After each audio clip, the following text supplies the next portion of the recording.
Et coucou tout le monde, j'espère que vous allez bien. On se retrouve aujourd'hui pour une nouvelle vidéo. On se retrouve aujourd'hui pour mes fins de série et mes nouveautés manga du mois de mai. Mais déjà juste pour cette vidéo, il n'y aura pas de fin de série, il y aura juste un one shot. Je n'ai fait que commencer, c'est génial. Moi qui me dis il n'y a pas longtemps, ouais tu commences plus rien parce que bon, tu commences à avoir un peu trop de trucs à acheter et tout, tu commences plus rien. Là boum, je fais que acheter. Mais bon, il y a de l'occasion quand même, parmi ça des bonnes occasions je trouve. Du coup, on va dire que je m'en sors. Hein? Non. Enfin voilà, j'espère que vous allez aimer la vidéo, donc à tout de suite. Donc on va commencer avec la partie one shot et la partie one shot yaoi comme un petit peu chaque mois avec un seul one shot yaoi. Mais bon, j'avais rien qui me tentait, j'avoue, du coup j'ai pas pris plus que ça. J'ai pris le one shot Saizuri Rule. Saizuri Rule. Comment ça se prononce? Donc voilà, donc c'est un yaoi de chez Boys Love de Sekimori. Donc moi je l'ai beaucoup aimé. Les caractères un petit peu changeants, je trouve, c'est pas les caractères classiques. Et du coup j'ai vraiment beaucoup aimé. On passe maintenant en fait aux occasions, parce que vu que j'ai pas de série, on va diviser ça en occasions et en neuf. Et on va commencer avec mes petites occasions. Petites occasions, ouais, voilà, hein, mais j'ai quand même eu pas mal de titres, avec par exemple les 4 premiers tomes de Gisèle Allan de Sui Kazai, publiés chez Kiun dans leur collection, rien du tout. Il s'agit d'un seinen de type tranche de vie historique, toujours en cours avec 5 tomes, aussi bien chez nous qu'au Japon. Du coup, je vous montre les couvertures qui sont beaucoup trop belles. J'ai lu ce titre, je les ai lus, hein, et j'ai vraiment adoré. C'est vraiment très bon.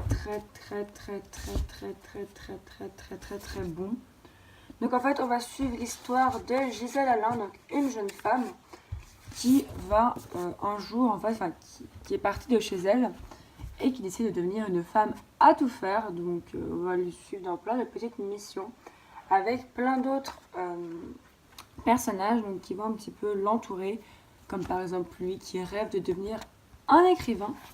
Donc on a vraiment plein de thèmes dans ce manga, j'ai vraiment beaucoup apprécié, j'ai vraiment hâte de m'acheter le tome 5, je sais pas quand, mais je m'achèterai un jour. J'ai vraiment hâte, c'est vraiment une série que je vous conseille, qui n'est pas très connue, mais c'est un très bon tranche de vie. On continue avec les occasions que j'ai lues, avec... c'est plus lourd. Avec les 7 premiers tomes de Civilisation Blaster de... Enfin c'est bon, c'est pas écrit le nom. Parfait. De Kiyoshiro Daira, Aride Sano et Ren Saizaki. Donc c'est publié chez Kurokawa. Et il s'agit d'un shonen de type aventure fantastique fini en 10 tomes. Et donc moi j'ai que les 7 premiers tomes. Donc alors c'est l'histoire de ces deux garçons en fait. La sœur de ce garçon-là a été tuée et ce garçon, donc Yoshino, je crois, oui, Yoshino veut avoir sa vengeance. Mais en fait, il va partir et pour avoir sa vengeance, il va devenir un petit peu l'allié d'une sorcière dans un monde en fait qui est en proie à la destruction. Il va donc falloir choisir un camp entre l'art des origines et l'art de la destruction.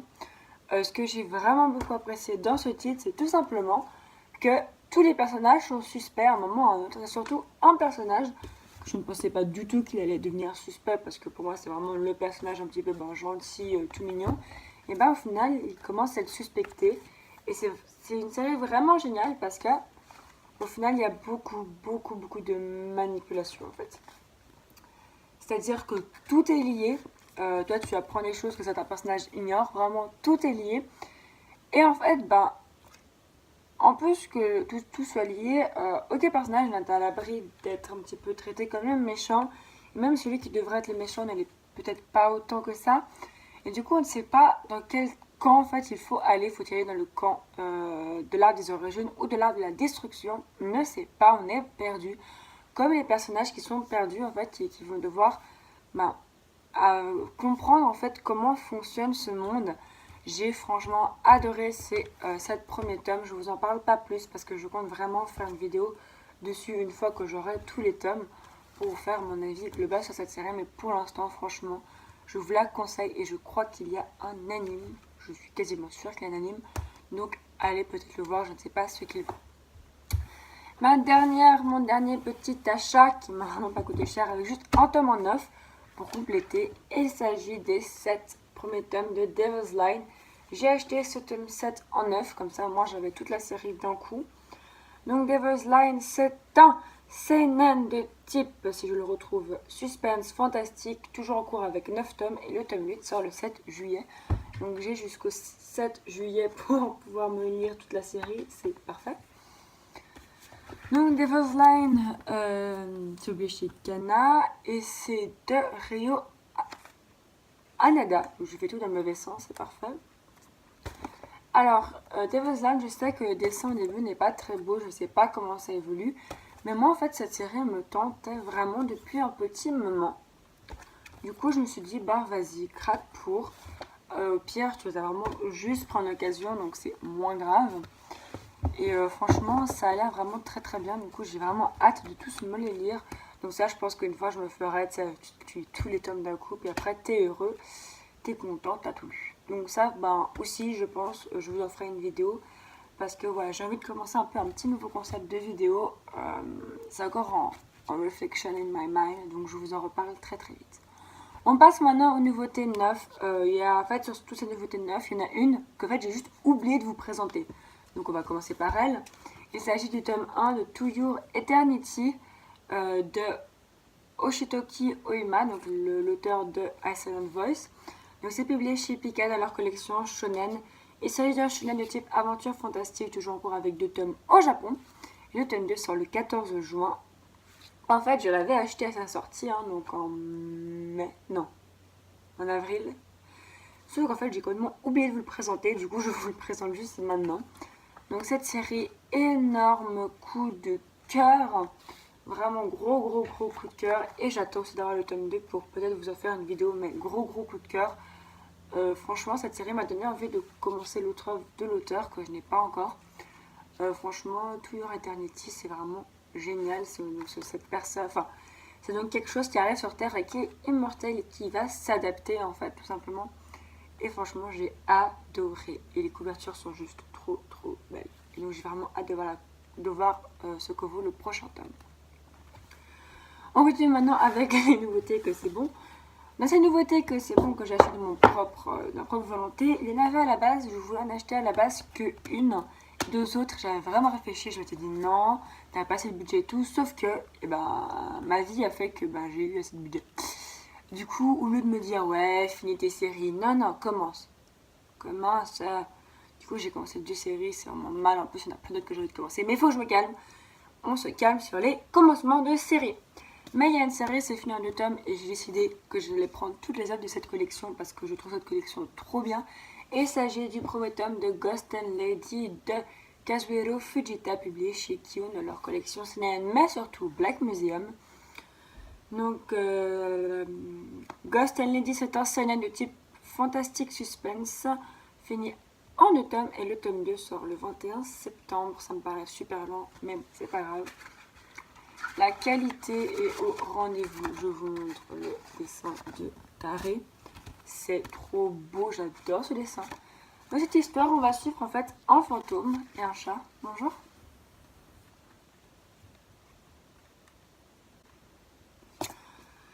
Dans cette histoire, on va suivre un fantôme, donc ce personnage-là, dont j'ai oublié son nom, enfin, mais donc ça fait appeler Grey, en fait, va rencontrer une jeune femme qui est en fait...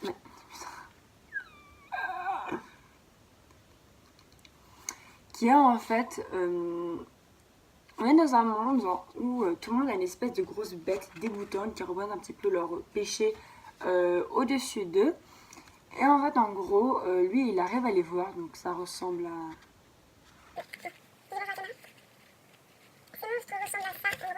T'es sérieuse?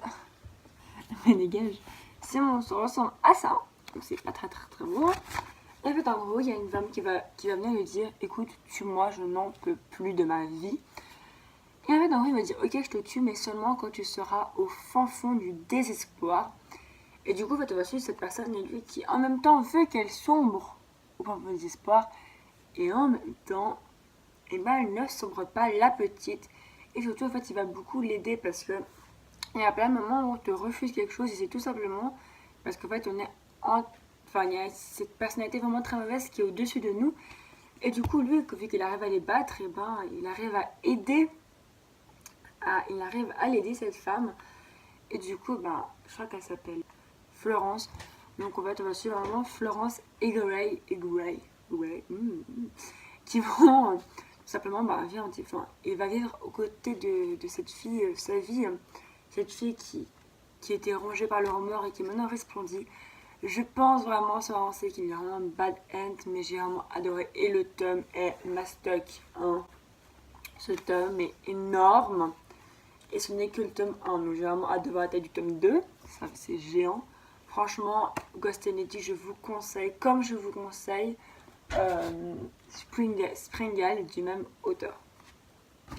On passe maintenant aux deux nouveautés shonen qui a eu très forte en fait ce mois-ci, donc les deux gros shonen de ce mois-ci, avec le tome 1 de Fire Force de Atsushi Okubo. Je vais y arriver. Hein.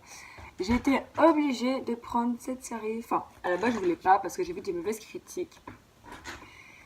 Mais le problème c'est que Atsushi Okubo, j'ai adoré Souliter et du coup je savais pas si je la prenais ou pas. Mais du coup finalement je l'ai prise et finalement pour l'instant j'aime bien. Alors c'est pas un gros coup de cœur. C'est-à-dire j'attends vraiment le prochain tome pour voir si la série vaut vraiment le détour. Mais pour l'instant j'aime bien les thèmes et j'aime bien le personnage principal. Évidemment il y a des trucs qui me font vraiment un peu bizarre. Et en fait une des caractéristiques du personnage principal nous empêche un petit peu d'entrer dans sa souffrance. Pour l'instant c'est pas, je trouve, encore très bien géré. C'est pas encore très bien géré, du coup je sais pas encore trop quoi en penser. Mais je vais lire le prochain tome en fait, et au prochain tome, si la série continue comme ça, je ne sais pas si je la continuerai. Mais si la série devient super bien en fait, et que ce tome est une révélation, je la continuerai. Donc tout se jouera sur le prochain tome. Mais ce n'est pas un mauvais shonen. Je pense juste que quand tu connais ce que peut faire Atsushi Okubo, tu poses quelques questions en fait, parce qu'Atsushi Okubo c'était vraiment cette folie, c'était vraiment génial et là je suis pas vraiment encore. Du coup on verra ce que Atsushi Okubo arrive à faire avec cette série. Mais bon, c'est quand même un peu foufou vu qu'on parle quand même d'un manga shonen sur les pompiers. Voilà. Mais il y a déjà un concours, enfin, il y a des choses qui me font penser que je suis pas sûre. On verra. Mais bon, pour l'instant, en tout cas, si vous voulez découvrir Atsushi Okubo, il y a Kurokawa qui fait une nouvelle. Il y a Atsushi Okubo, il y a Kurokawa, pardon. Mais non, tu peux pas passer, je t'ai dit. Mout. Il y a il y a Kurokawa qui fait une nouvelle édition de Souliter, la série de Atsushi, la première, enfin, pas la première série, en tout cas la série pour laquelle je connais Atsushi Okubo, une série géniale. Et on passe maintenant à un très gros coup de cœur. Là, j'ai vraiment adoré. Il s'agit des deux premiers tomes de I.M. Grace, Great Priest Imhotep, donc de Makoto Morishita, publié chez Kiun dans leur collection shonen. Il s'agit bien d'un shonen de type aventure fantastique, toujours en cours avec 7 tomes. Et le tome 3 sort le 6 juillet. Je sais pas si je vous l'ai dit, mais le tome 8 sort le 7 juillet. Je crois que je l'ai déjà dit. Non, le tome 2 sort le 7 juillet. Donc je vous montre ces couvertures vraiment trop belles. Franchement, IM, je pense que vous avez vu quand même pas mal d'avis. Il y a plein de vidéos sur le net où vous pouvez trouver sur cette série. Et franchement, moi en tout cas, je la recommande à 1000%. Je l'adore. Plein de personnages super stylés. Et surtout, une action qui commence super bien. J'ai vraiment hâte d'avoir la suite. Et surtout, si vous voulez commencer cette série, achetez directement les 2 tomes. Parce que, disons que quand t'es sur tome 1, t'es vraiment trop sur ta fin. Tandis qu'avec le tome 2, t'es sur ta fin, hein, mais c'est un petit peu plus supportable. Du coup, franchement, je vais pas en dire plus, mais c'est vraiment une série que je vous conseille à 1000 et 1000%.